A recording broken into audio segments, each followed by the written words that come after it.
तो यहाँ पे प्रश्न दिया गया है कि निम्नलिखित मुहावरों और लोकोक्तियों के लिए सही विकल्प जो कि आपको चुनना है, यानी कि बात का धनी होना मुहावरों का अर्थ क्या है। ठीक है, बात का धनी होना मुहावरों का अर्थ जो है यहाँ पे क्या हो जाएगा।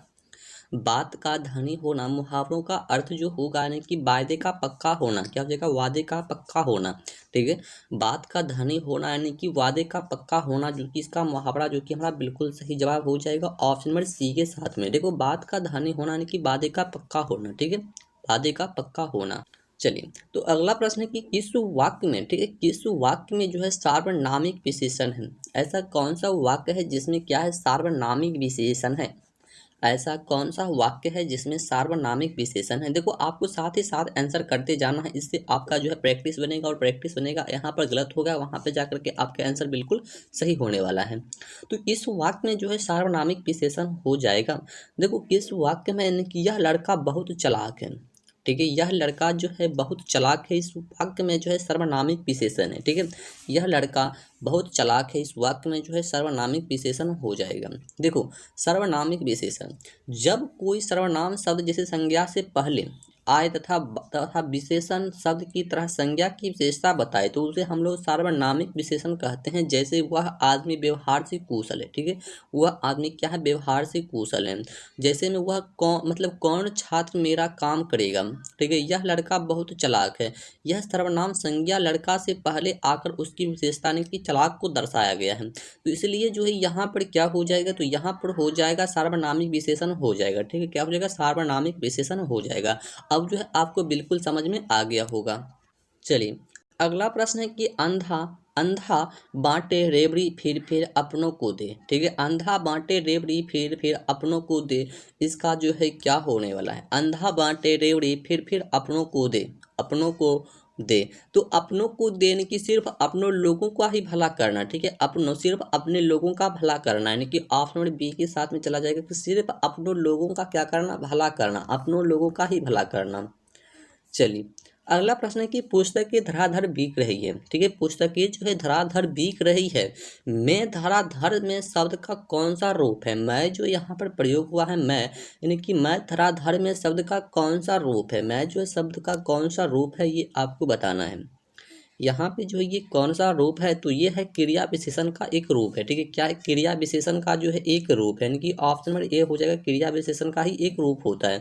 देखो, ऐसा क्रिया विशेषण जो किसी दूसरे शब्द में प्रत्यय पद जोड़ने पर बनते हैं, यौगिक क्रिया विशेषण कहलाते हैं। कुछ यौगिक क्रिया विशेषण जैसे कि अनुकरण हो गया, वाचक शब्दों की जैसे कि द्विरूपति से बनते हैं, जैसे कि पटपट, तरपत, सटासट, धराधर, ये सभी भी होता है। ठीक है, तो इसे भी आपको याद कर लेना है। चलिए, अगला प्रश्न है 5 नंबर की राम ने खाना खाया होगा। ठीक है, राम ने जो है खाना खाया होगा, मैं खाया होगा, मैं कौन सी क्रिया है। राम ने खाना खाया होगा, मैं जो है खाया होगा, खाया होगा जो है ये कौन सी क्रिया है। ठीक है, खाया होगा जो है ये कौन सी क्रिया है। देखो, संदिग्ध भूत क्रिया है। ठीक है, संदिग्ध भूत क्रिया यानी कि संदिग्ध भूत क्रिया, ऑप्शन बी के साथ में चला जाएगा। देखिए, राम ने खाना खाया होगा, मैं खाना खाया होगा। ठीक है, खाया होगा जो कौन सी क्रिया हो जाएगा, संदिग्ध भूत क्रिया हो जाएगा, यानी कि ऑप्शन नंबर बी के साथ में हमारा बिल्कुल सही जवाब जाने वाला है। देखो, कैसे जाने वाला है, तो क्रिया की जिस रूप में भूतकाल से कार्य का होना प्रकट हो परंतु संदेह बना ही रहे। ठीक है, क्या बना रहे, संदेह बना ही रहे, उसी को हम लोग बोलते हैं संदिग्ध भूतकाल बोलते हैं। उदाहरण के लिए जैसे कि तुम आगरा तो गए होंगे। ठीक है, आए मतलब गए होंगे, इसमें कुछ जो है आपको क्या लग रहा हो, संदेह बना रह गया है। ठीक है, यानी कि फुल्ली हम ये नहीं बता सकते कि तुम आगरा गए ही हो, ऐसा तो नहीं है। और राम ने कहानी सुनी होगी, मतलब होगी यानी कि संदेह बना हुआ, जिसमें संदेह बना होगा उसी को हम लोग बोलेंगे संदिग्ध भूतकाल बोलेंगे। ठीक है, तो अब जो है आपको समझ में आ गया होगा। चलिए, अगला प्रश्न है 6 नंबर। 6 नंबर में प्रश्न दिया गया है कि दिए गए प्रत्येक वाक्यांश के लिए एक शब्द दीजिए जिसके लिए 4 विकल्प दिए गए हैं। उचित विकल्प का चुनाव कीजिए। कि मन को आनंदित करने वाला, ठीक है, मन को आनंदित करने वाला के लिए एक शब्द जो है क्या होगा। मन को आनंदित करने वाला के लिए एक शब्द क्या होगा। मन को आनंदित करने वाला के लिए एक शब्द जो है यहाँ पे क्या होने वाला है। ठीक है, मन को आनंदित करने वाला के लिए एक शब्द जो है यहाँ पर क्या होने वाला है, तो यहाँ पे हो जाएगा मनोरंजक। क्या हो जाएगा, मनोरंजक। मन को आनंदित करने वाला के लिए एक शब्द हो जाएगा मनोरंजक, ऑप्शन नंबर सी के साथ में। ठीक है, मनोरंजक। चलिए अगला प्रश्न है कि वह जो किसी प्रकार का नहीं मानता के लिए एक शब्द का चयन करें। मतलब वह जो है किसी प्रकार का नहीं मानता उसके लिए एक शब्द जो है यहाँ पे क्या आने वाला है, ठीक है। के लिए एक शब्द जो है आपको चूज करना है कि वह किसी का उपकार नहीं मानता उसके लिए एक शब्द जो है क्या होगा, तो उसको हम लोग बोलते हैं कृतधन। क्या बोलते हैं उसको, हम लोग बोलते हैं कृतधन, ठीक है। कि वह जो किसी का उपकार नहीं मानता उसके लिए एक शब्द होता है कृतधन, यानी कि ऑप्शन नंबर सी के साथ में हमारा बिल्कुल सही जवाब जाने वाला है, ऑप्शन नंबर सी के साथ में, ठीक है। ऑप्शन नंबर सी के साथ में हमारा बिल्कुल सही जवाब जाने वाला है। चलिए अगला प्रश्न है कि रावण सीर सरोज बनचारी चली रघुवीर सीखी मूलधारी। सीख मुख में अलंकार है, यानी कि सिली मुख में जो है कौन सा अलंकार है, सिली मुख में कौन सा अलंकार है ये आपको बताना है। तो यहाँ पे जो हो जाएगा उपमा अलंकार हो जाएगा, ठीक है। कौन सा अलंकार हो जाएगा, तो यहाँ पे जो है आपको याद रखना है कि उपमा अलंकार हो जाएगा, उपमा अलंकार। चलिए अगला प्रश्न है 9 नंबर, ठीक है। तो 9 नंबर प्रश्न दिया गया है कि काली घाटा, ठीक है, काली घटा का घमंड, ठीक है, घटा उपयुक्त पंक्ति में कौन सा अलंकार है। काली घटा का घमंड घटा उपयुक्त पंक्ति में जो है यहाँ पे कौन सा अलंकार हो जाएगा, तो यहाँ पे भी आपको याद रखना है कि यमक अलंकार ही होता है, यानी कि काली घटा का घमंड उपयुक्त जो है कौन सा अलंकार है, तो यहाँ पे भी आपको याद रखना है कि यमक अलंकार ही हो जाएगा, ऑप्शन नंबर ए के साथ में। और बात किया जाए जैसे यहाँ पर कि जब वाक्य में एक शब्द को मतलब 2 बार प्रयोग में हुआ हो, ठीक है, जब वाक्य में एक शब्द का 2 बार प्रयोग हुआ हो तथा दोनों के अर्थ भिन्न भिन्न हो, वहां पर यमक अलंकार होता है, ठीक है। अब जो आपको समझ में आ गया होगा, मतलब कि जब किसी वाक्य में एक शब्द का 2 बार प्रयोग हुआ हो तो दोनों का अर्थ भी जो है भिन्न भिन्न होना चाहिए, कि बिल्कुल सेम नहीं होना चाहिए, तो उसी को हम लोग बोलते हैं यमक अलंकार।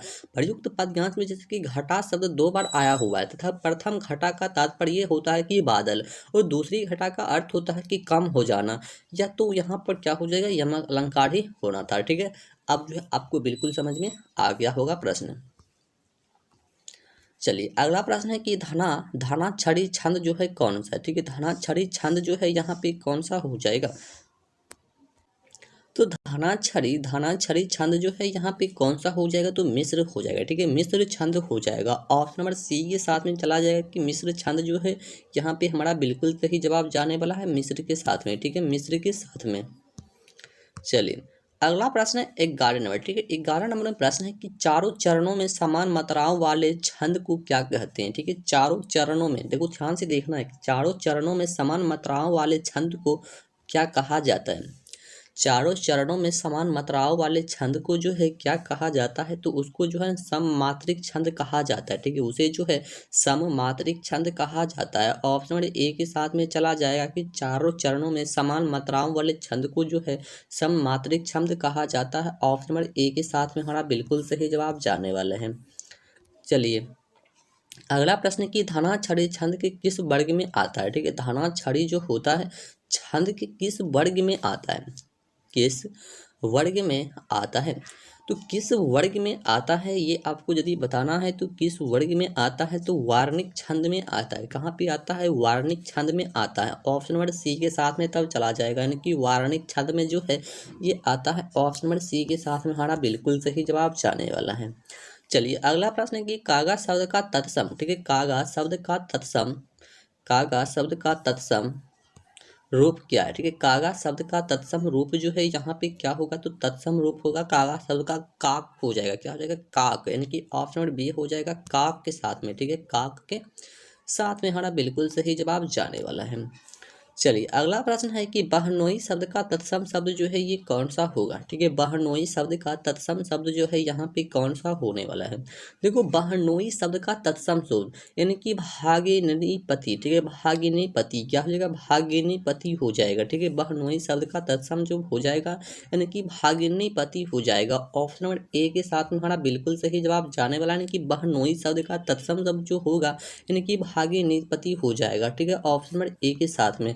देखो बहनोई शब्द का तत्सम शब्द ये भागिनी पति होता है, जिसका अर्थ होता है कि बहन का पति होना, ठीक है, क्या होता है, बहन का पति होना, ठीक है। चलिए, अगला प्रश्न है कि निम्नलिखित में से तद्भव शब्द का चयन करना है। ठीक है, ऐसा कौन सा शब्द है जो कि तद्भव शब्द, देखो तद्भव शब्द जो है यहाँ पर कौन सा हो जाएगा। देखो तद्भव शब्द जैसे कि हींग, ठीक है, हींग जो होता है, हींग ये जो है तद्भव शब्द होता है। ठीक है, और बात कर ले हींग की, तो हींग जो है तद्भव शब्द के जिसका तत्सम हिंगू होता है। ठीक है, इसका तत्सम यदि आपसे पूछे तो इसका तत्सम जो हो जाएगा ये हिंगू हो जाएगा। ठीक है, हिंगू, और तद्भव हो जाएगा हींग। अब जो आपको याद रख लेना है। चलिए, अगला प्रश्न है कि भूषण किस रस के श्रेष्ठतम मतलब जो है ये कवि है। ठीक है, भूषण जो है किस रस के श्रेष्ठतम कवि है। भूषण जो है किस रस के श्रेष्ठतम कवि है, श्रेष्ठतम कवि है। तो देखो ये वीर हो जाएगा, कौन हो जाएगा, तो ये जो है हमारा वीर हो जाएगा ऑप्शन नंबर ए के साथ में। ठीक है, ऑप्शन नंबर ए के साथ में। चलिए, अगला प्रश्न है कि शांत रस का अस्थाई भाव क्या है। ठीक है, शांत रस का अस्थाई भाव जो है ये क्या हो जाएगा, शांत रस का अस्थाई भाव जो है ये क्या हो जाएगा। तो यहाँ पे जो है शांत रस का अस्थाई भाव जो है क्या होने वाला है। देखो शांत रस का अस्थाई भाव जो है यहाँ पे निर्वेद क्या हो जाएगा, निर्वेद हो जाएगा। ठीक है, शांत रस का अस्थाई भाव जो है यहाँ पे क्या हो जाएगा, तो यहाँ पे आपको याद रखना है कि शांत रस का अस्थाई भाव जो है ये निर्वेद हो जाएगा ऑप्शन नंबर बी के साथ में। ठीक है, निर्वेद के साथ में चला जाएगा ऑप्शन नंबर बी के साथ में, यानी कि निर्वेद जो है यहाँ पे हमारा बिल्कुल सही जवाब जाने वाला है। ठीक है, निर्वेद के साथ में।